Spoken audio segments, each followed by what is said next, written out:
In 991, the English paid the Vikings 10,000 pounds of silver to go away. 21 years later, they paid 48,000. The tribute never stopped the raids. The English chroniclers admit it taught the raiders something instead. We are building the real ledger of a Norse warship.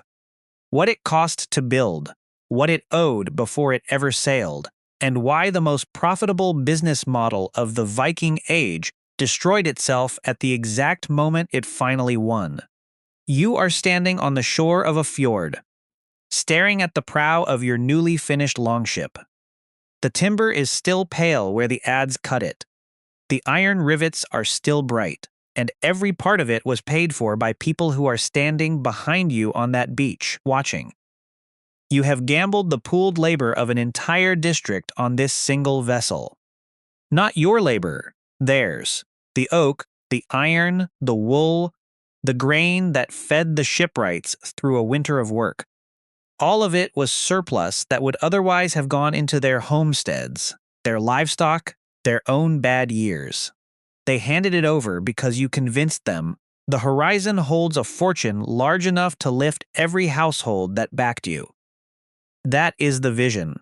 A hull, a crossing, a return with the hold full, and a family name that outlives you.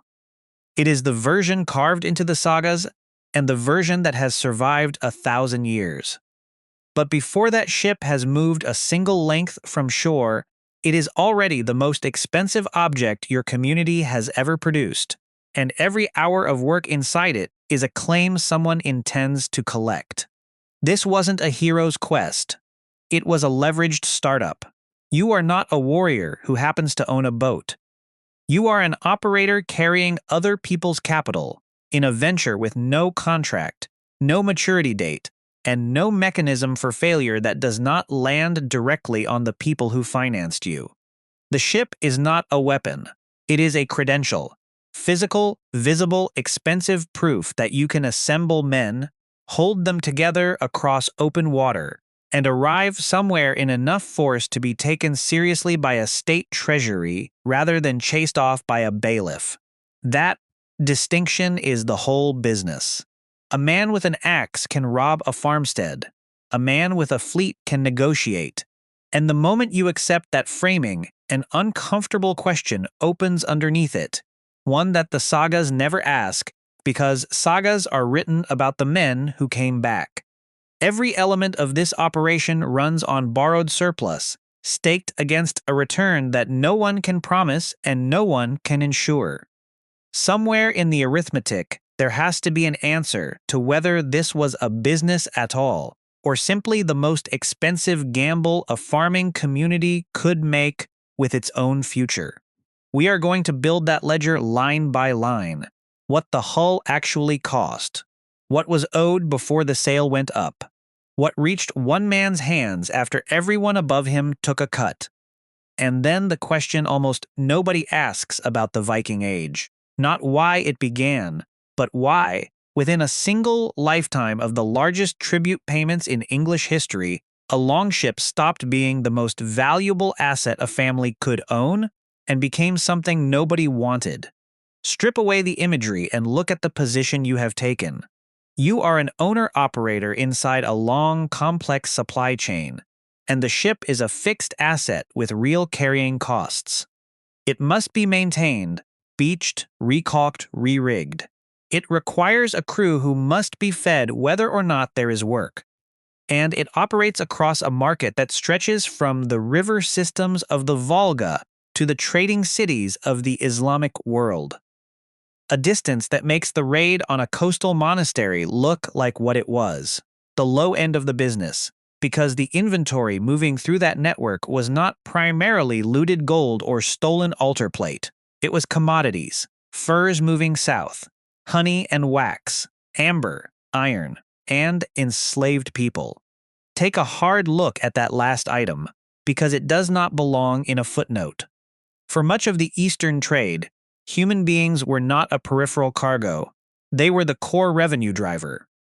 The silver that flowed north out of the Islamic world was paid, in very large part, for people captured in raids along the Baltic and the river routes, and sold at the far end of the network. The romantic version of this era has to work extremely hard to keep that fact out of frame. The ledger cannot. It sits in the revenue column, and it is the single largest reason the Eastern silver ever reached a Scandinavian fjord at all. So what are you buying with your community's surplus? Access. Access to a network that demands constant movement, high-value extraction, and a tolerance for operating in markets where a human life is a fungible unit used to balance a season's accounts. And within that access, there are two entirely different businesses, and you have to pick one. The first is the opportunistic plunderer. You take a small crew, you hit undefended coastal targets, and you take what is portable. Low capital, low coordination, total exposure. You win if you are lucky. You disappear if you are not, and nobody records the ones who disappear. The second is fleet-scale enterprise. You are not trying to strip a monastery. You are trying to position yourself as part of a force large enough that a kingdom would rather pay you than fight you. The objective is not to destroy the tax base. It is to extract its surplus, and then to come back and extract it again. These are not two versions of the same job. They require different capital, different alliances, different timescales, and they fail in completely different ways. One of them made a small number of men extraordinarily rich. The other consumed farms. And the arithmetic at the end of this video will show which was which. Because from the beach, on the day the ship is launched, they look identical. Before any of that, you have to answer for the vessel itself. The hull is the part everyone imagines. The strakes, the keel, the shaped oak, the iron rivets holding it all in tension. It is skilled work and it is slow. Trees have to be selected, standing, felled, split along the grain rather than sawn, and worked green. A shipwright cannot be hurried and cannot be replaced mid-build. The labor bill for a large longship is not measured in days or weeks.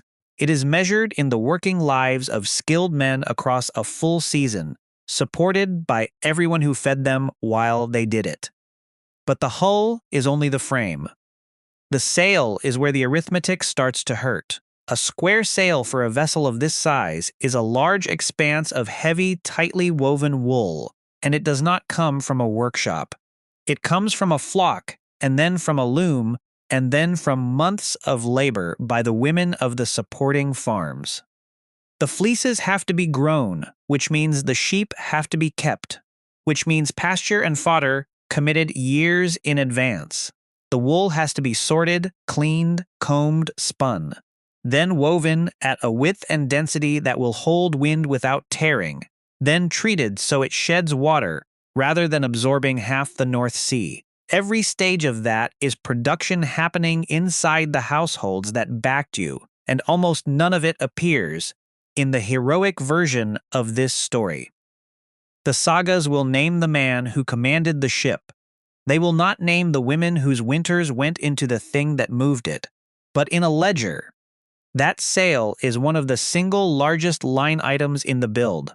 And unlike the hull, which can last decades with maintenance, it wears out. Add it together, and you are not looking at a boat.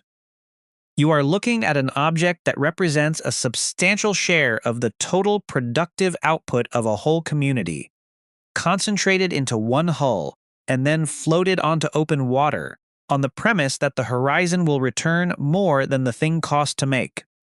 Which is exactly the premise nobody has tested yet, because everything so far is cost. The revenue side has not started, and the cost was not financed the way you are imagining. There was no bank. There was no loan document, no schedule of repayment, no rate of interest, and, critically, no bankruptcy court. The people who supplied the timber, the wool, the iron, and the grain are your neighbors. Some of them are your kin. The local jarl who blessed the venture expects a percentage of whatever comes back, and his percentage is not negotiable after the fact. Your obligation to all of them is paid in things that do not appear on a balance sheet. Political loyalty, military service when he calls for it, grain when his own harvest fails, and the standing that lets you raise a crew again next season. This is a heavier form of debt than a modern loan, not a lighter one. A modern debt can be discharged. This one cannot. It does not expire. It cannot be written off. And it is owed to people who live in your valley, and will still be living there next winter, and the winter after that. So you are already short. The moment you weigh anchor, your household's annual production is committed against a return that has not happened yet. And the question that sits under the entire voyage is not whether you will find silver.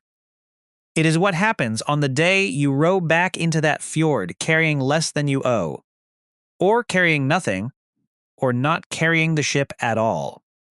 Here is the mechanism that turned all of this from violence into a business, and we know it was deliberate because the English wrote down the moment lesson landed. In 991, an English army was defeated at Malden. King Aethelred was advised by Sigeric, Archbishop of Canterbury, and the aldermen of the southwestern provinces, to buy the Vikings off rather than continue fighting. The payment was 10,000 pounds of silver, roughly 3,300 kilograms, handed over in coin. And then the chroniclers record something remarkable. The sheer scale of that payment impressed on the Danes the idea that extorting payments from the English was more profitable than taking whatever booty they could plunder. That is not a modern historian's interpretation imposed on the past. That is the victims writing down in their own records the exact moment their attackers were taught a better business model, understand what the shift actually is. Robbery is a one-time event that destroys the thing producing the value. You burn the town, you take what is in it, and the town cannot pay you again for a generation. Extortion is a service contract. You threaten the urban infrastructure of a realm without raising it. The king liquidates his tax base and hands you the proceeds.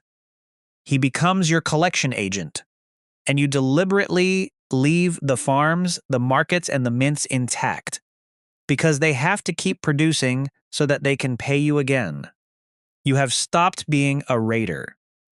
You have become a silent partner in the English economy, holding leverage while the local population does the work of generating the silver that ends up in your hold, and the English records track exactly how well it worked. In 994, the Danes returned under Sweyn Forkbeard and Olaf Tryggvason and laid siege to London. The tribute rose to 16,000 pounds. By 1002, it had reached 24,000. In 1007, Aethelred bought 2 years of peace for 36,000 pounds, roughly 13,400 kilograms of silver, paid not after a defeat, but in advance as a scheduled cost of remaining king. Then, in 1012, following the capture and murder of the Archbishop of Canterbury and the sacking of the city itself, the Danes were bought off with 48,000 pounds. Nearly 18,000 kilograms, 10,000, 16,000, 24,000, 36,000, 48,000. Across Aethelred's reign, the total exceeded 130,000 pounds of silver. Over the full period, the expeditions carried home more than 100 tons. That is not a rating curve. That is a pricing schedule, and it is going up every time the customer renews. So a fleet extracts 36,000 pounds of silver from a kingdom. What reaches you? Run the deductions in order, because the order matters. First, the commanders take their share, and they take it at the scale. Before the silver is moved, before it is divided, before anyone below them sees it. The men who assembled the fleet and conducted the negotiation are paid for assembling the fleet and conducting the negotiation, and their cut comes off the gross. Second, what remains is divided across the entire armada, not across your crew. across every hull that turned up in sufficient force to make the threat credible, because the threat only worked because all of them were there. Third, within your own ship, the split is by rank and by role, and you are not at the top of it. Fourth, and this is the one the sagas never mention, your consortium back home has a claim on your share before you have spent any of it. The households that put up the timber and the wool and the winter's grain are owed, and their claim was agreed before the keel was laid. Then subtract what the voyage itself consumed: provisioning, repairs, replacement gear, the rowing season you spent away from your own fields, and the harvest that suffered for it. What is left in one man's hands at the end of that sequence is not a fortune. It is a result. And we have direct physical evidence that this is true, carved by the men themselves. In Uppland, in Sweden, there is a runestone at Orkesta, U344, raised in memory of a man called Ulf of Boresta. It records that he took 3 separate dangelds in England, the first with Skagel Toast, the second with Thorkel the High, the last with Knut the Great. 3 campaigns, 3 different commanders, spread across decades. At Lingsberg there is another stone, U241, raised by the grandchildren of a man named Ulfriker, commemorating that he took 2. Sit with what those stones actually tell you. These men were commemorated for the number of times they went. Ulf of Boresta collected a share of some of the largest tribute payments in English history, and then went back again. If a single voyage produced life-changing wealth, Ulf stays in his valley after the first one. He does not spend a career crossing the North Sea under 3 separate warlords. The stones were raised to celebrate his success. And the shape of that success is repetition, which is exactly what you would expect if the margin on any one voyage was thin enough that the venture only worked as a recurring operation. The legend says 1 raid made you rich. The stone says it took 3, and even then what you got was a monument rather than a kingdom. So if the model worked this well, what stopped it? The standard answer is that the silver ran out, that the Eastern mines feeding the Norse economy were exhausted and the whole system starved. It is a clean story, and the dates do not support it. Samanid dirhams, the coinage that carried the Eastern silver north, began to be debased from around 943 as their silver content dropped. They had largely disappeared from Scandinavian hoards by roughly 950. And the Samanid silver crisis proper arrived in the 960s. But between 73 and 78% of that Eastern silver had already arrived in the north before 930. That collapse is real. It happened 2 full generations before the peak English payments. It is also genuinely disputed. A number of scholars now challenge whether there was a silver crisis at all on methodological grounds, and others attribute the falling volume to political instability along the Russ's trade corridors, rather than to any exhaustion of the mines themselves. This remains an open argument in the field, and anyone telling you it is settled is telling you more than the evidence does. But here is what the Eastern collapse did not do. It did not end the Viking economy. It redirected it. Away from the river routes and toward the west. Toward the one target that was demonstrably willing to pay. And that is why the English payments escalate at exactly the moment the Eastern silver is gone. £10,000 in 991, climbing to 48,000 by 1012. The machine was not starving. It had simply found a better customer. What killed it was the customer running out of ways to say no. In 1016, Knut the Great stopped extracting tribute from the English throne and took the throne itself. And the moment he did, the business ceased to exist. Because you cannot run a protection racket against a treasury you own. The extortion had become an acquisition. The consequences for you, the owner-operator, were immediate and total. Extraction was now conducted by a royal fleet, answering to a king who held both kingdoms. It no longer required independent consortiums of farming households pooling their surplus to float a hull. The decentralized venture that built your ship was absorbed by the very state its silver had funded. Your longship became a useless asset, not because the world ran out of wealth, but because the market consolidated under a monopolist who no longer needed you in it. You were left holding a large, specialized, expensive vessel and a social debt to your valley that the new administration had no interest in settling. Put the two businesses on the same page, and the gap is total. Asterisk, the good case. Asterisk, you joined the fleet-scale enterprise. Your hull is one of many in a force large enough that the English crown chose payment over battle. The tribute is fixed, negotiated, and delivered without a fight, which also means without the casualties and the damaged ship that a fight would have cost you. Then the deductions run. The commanders take theirs at the scale. The remainder splits across the armada. Your rank determines your slice of your ship's portion. Your consortium takes its claim. What arrives is modest. Enough to service the obligation you left behind. Enough to secure your standing. Enough to raise a crew again next season. You have not retired. But you have survived the ledger, and you are liquid enough to go again. In this business, that is what winning looks like. Asterisk the bad case. Asterisk you went independent, a coastal target, immediate plunder. No negotiation, no fleet behind you, and no king with an incentive to keep you alive and paid. Your ship carries the full accumulated labor of the community that built it. The seasons of shipwright work, the flock kept for the sail, the winter of spinning and weaving.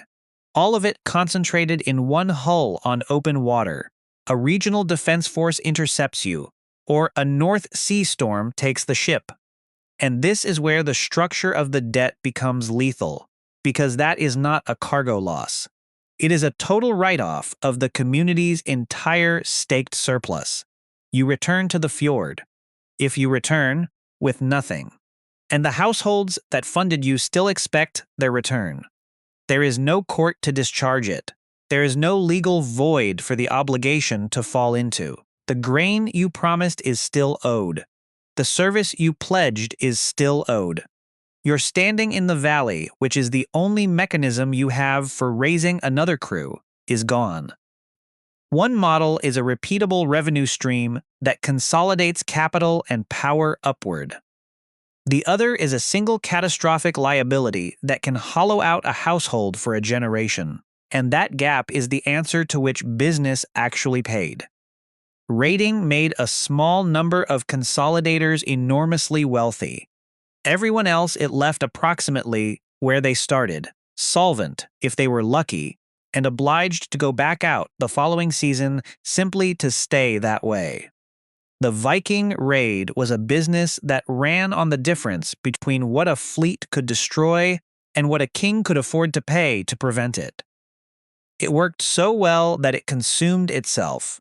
The extortion became a conquest. The conquest became a state, and states do not raid. The silver stayed behind as the evidence. So many English coins crossed the North Sea as tribute that more Anglo-Saxon coins from this period are found in the soil of Scandinavia than in the ground of England itself.